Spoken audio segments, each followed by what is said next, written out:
We're going to look at some tips for using our Jupyter notebooks and especially look at ways to help a unresponsive notebook get unstuck.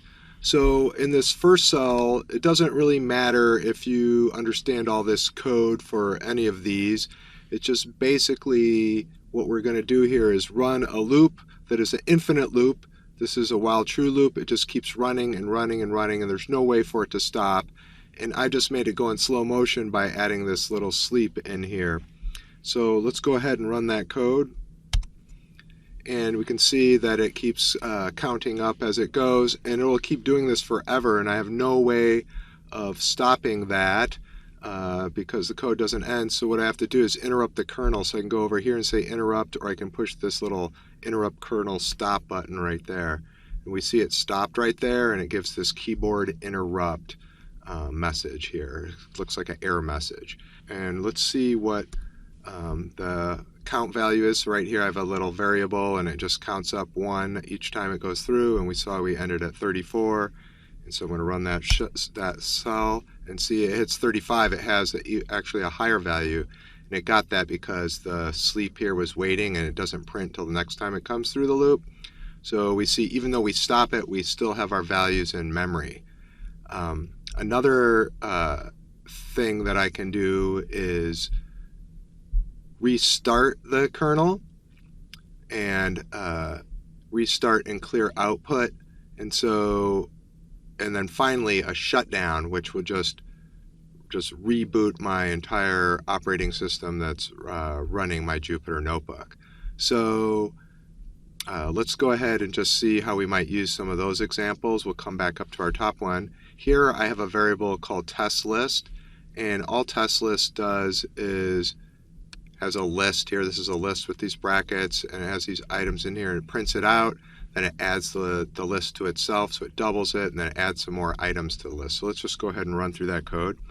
So I can run that cell, then I can run the next cell, which doubles it, and then I can add the items on and keep making it bigger. I can go back up here, keep running it. And so there's a lot of times when we run a notebook in this manner, and we kind of forget what we did and how we got to this point because we don't really know which order we ran in. So it's a strength and a weakness of Jupyter Notebooks. You can just run these things randomly here, and you really don't have any record of which one ran before the other. So I might get sick of that, and I want to just restart everything, so I can go to kernel, restart, and clear output. Sometimes this won't stick the first time. You might even have to run it again, but there I go. I clicked everything, everything's gone. You can even see that n that I ran before no longer has a value in memory, so I could go ahead and run that again.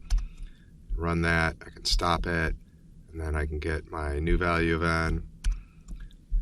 If that somehow errored out, sometimes it'll get in a state when I stop this, especially if you're editing in the notebook after you do an interrupt or any other kind of kernel stop.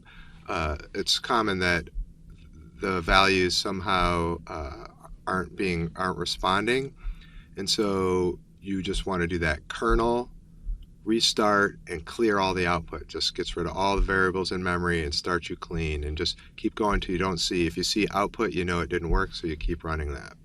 So we have a couple of ways that we can help an unresponsive notebook.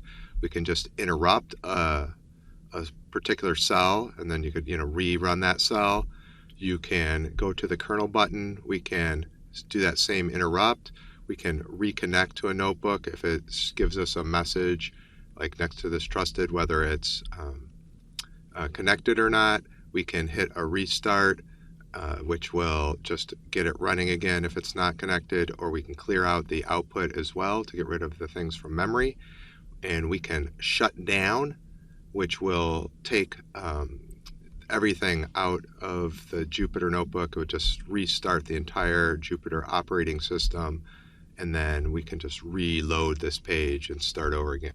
The final thing that you might want to do if it's not being responsive is, like I said, is we could do that shutdown, but if for some reason that shutdown didn't work, then we would just close the browser or even force the browser to shut down. So you might have to do that depending on your operating system. You can learn how to do that. You see, when we shut down, we have no kernel. So then we can just go ahead and restart our notebook. I hope that helps you, and you can come back to this if you're having troubles with your notebook.